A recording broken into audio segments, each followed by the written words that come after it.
Сәлеметсіңдер балалар. 2-ші сынып қазақ тілі сабағы.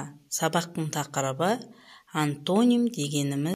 Антоним ұғымымен танысасың.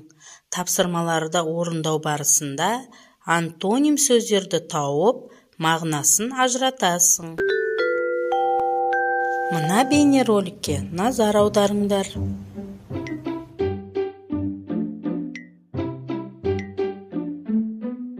Дана, сен не істеп отырсың?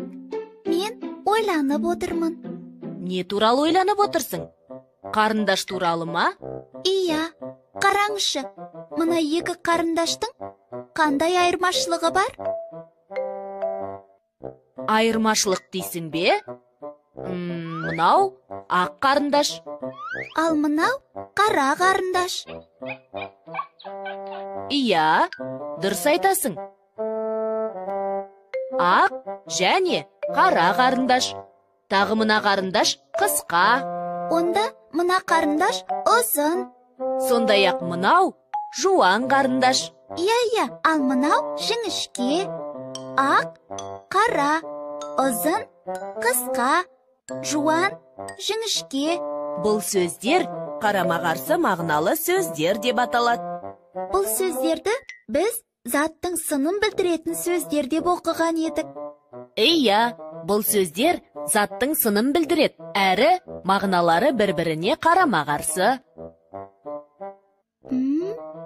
Иә, мен түсіндім. Қарама-қарсы мағыналы сөздер қандай қызық? Үлкен, кішкентай, түзу, қисық, аз, көп, биік, аласа. Иә, бұл сөздердің барлығы қарама-қарсы мағыналы сөздер. Аға, тек қана заттың сынын білдіретін сөздер ғана қарама-қарсы мағыналы бола ма? Жоқ, заттың қимылын білдіретін қарама-қарсы мағыналы сөздер де бар. Мысалы, шығу, кіру.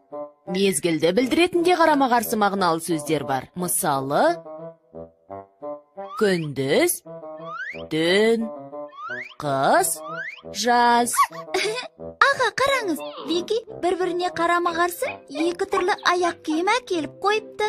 Мынау үлкен, қара және ескі бәтеңке. Ал мынау кішкентай, ақ және жаңа бәтеңке. Жаңа ақпарат, яғни тілімізде мағынасы қарама-қарсы сөздер кездеседі. Ақ, қара, отыру, тұру, әдепті, әдепсіз. Мұндай сөздерді антоним сөздер деп атаймыз. 1-ші тапсырма. Мына мақалдардан антоним сөздерді табыңдар. 2-ші тапсырма балалар. Дәптермен жұмыс. Оқулығымыздағы 8-ші бетіндегі 8-ші жаттығуды орындаймыз. 3-ші тапсырма балалар. Антоним сөздерді бір-бірімен сәйкестендіріңдер. Бүгінгі балалар сабағымыздан не білдік? Яғни, бос төргөздерге олардың тұсындағы сөздердің мағынасы қарама-қарсы сөздерді тауып жазамыз. Сау болыңдар балалар, бүгін сабаққа жақсы қатыстыңдар деп ойлаймын.